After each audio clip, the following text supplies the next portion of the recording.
How's it going, everybody? My name is Release Radar, and in today's video, we take a look at the Samsung TU690T 4K Smart TV. Let's get into it.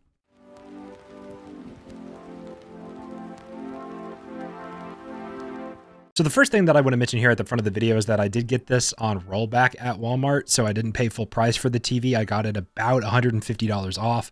So I just want to be transparent about that with you guys. But so far, I've had this TV for about a month, maybe about a month and a half, and I've really enjoyed it so far. So let's go ahead and take a look at the specs. So this TV is an LED 4K or 2160p 65-inch TV. It is HDR10 compatible. It uses a standard LED array. It is direct lit for the backlighting, and it is capped out at 60 Hz, but motion enhancement technology brings the motion rate to 120. It uses a crystal processor, 4K, with digital clean view, pure color, game enhancer, and LED clear motion. It uses the Tizen smart platform and comes included with Disney+, ESPN+, Google Play, Netflix, Prime Video, Redbox, Showtime, Sling TV, YouTube TV, and whatever other smart TV apps you would want to put on this device, it has. And it also works with Amazon Alexa, Google Assistant, and SmartThings. Now, really quickly, let's just go over the I/O of this TV. It has an antenna in, 2 HDMIs, one of which is ARC compatible, an optical port, a USB port, and an Ethernet jack. Now we're going to just go ahead and do a backlight test on this display. If you don't know what that means, I'm basically just going to pull up an all black image and see how much we can see light seep through. So we're going to go ahead and do that right now.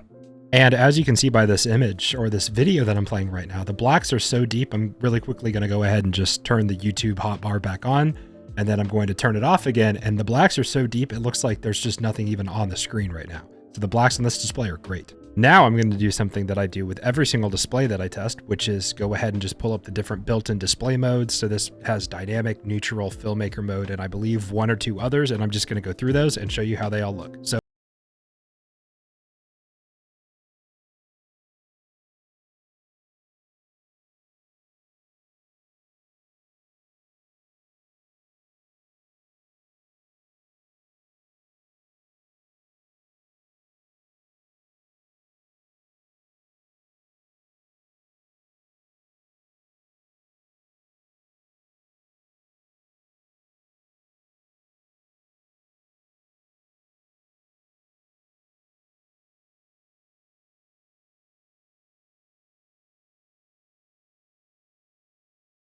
personally, I use dynamic the most just because I like the bright and pretty color pop of dynamic.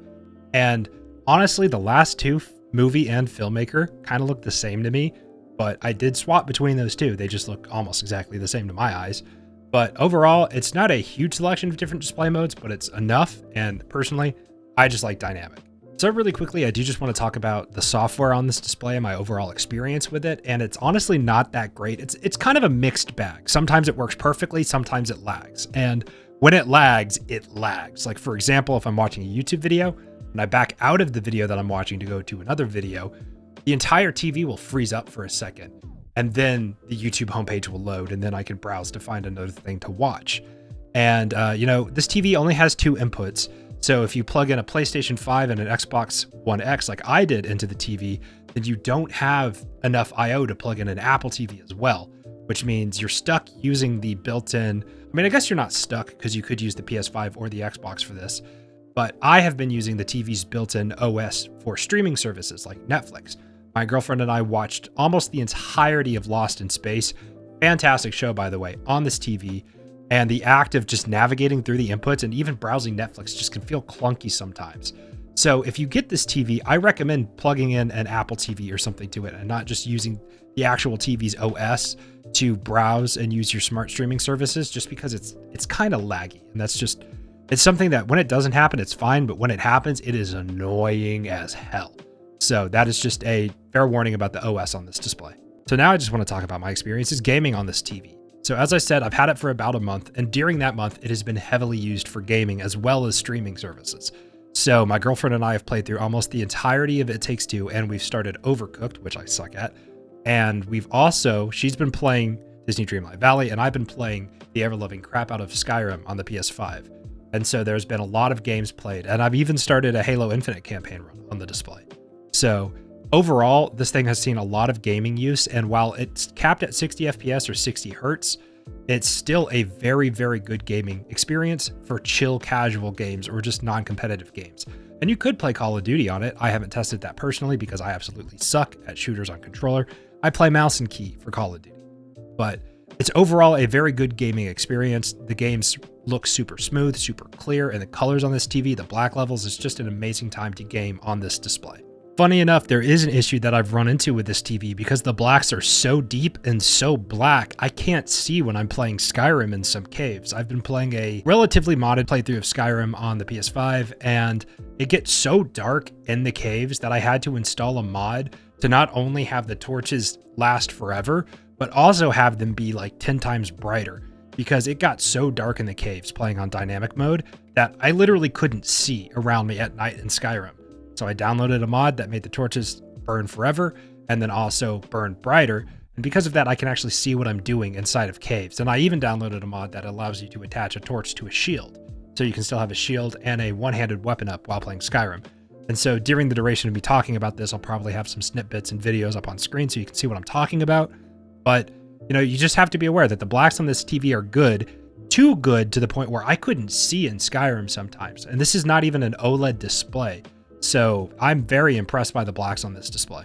So next up, I'm going to do an audio test of the speakers that are built into this TV, followed up by an audio test of the soundbar that I have plugged into this TV. And just by the way, everything that I showcase in this video, like the TV and the soundbar, will be linked down below, as well as the TV reactive lights that I have.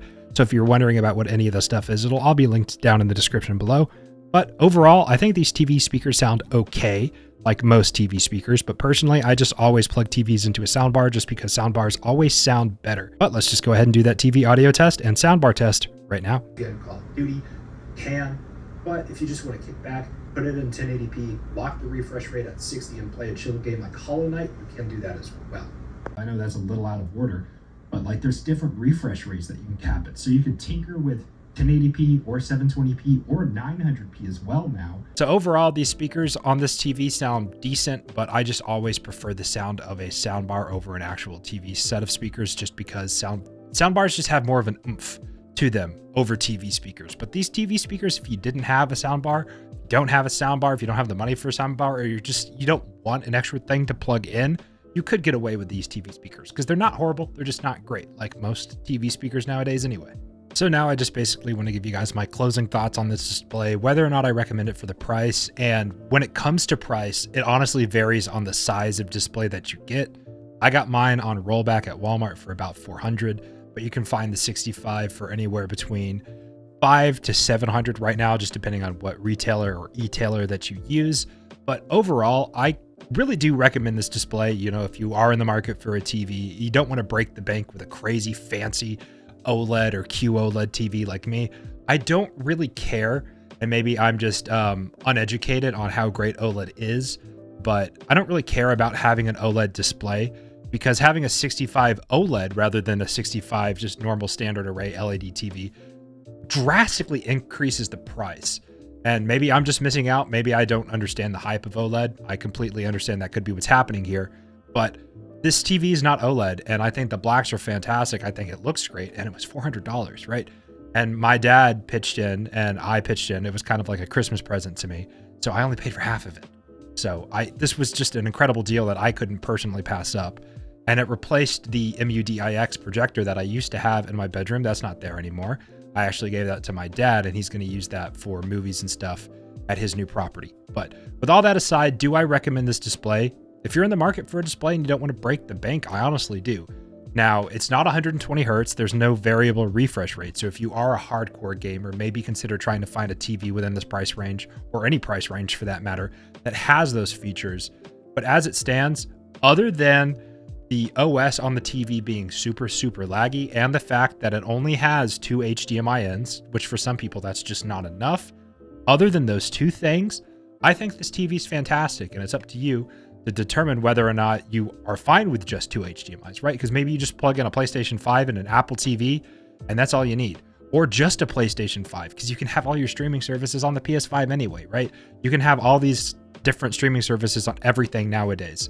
So I just recommend against using the TV's built-in OS for your primary browsing and streaming, just because it's so laggy.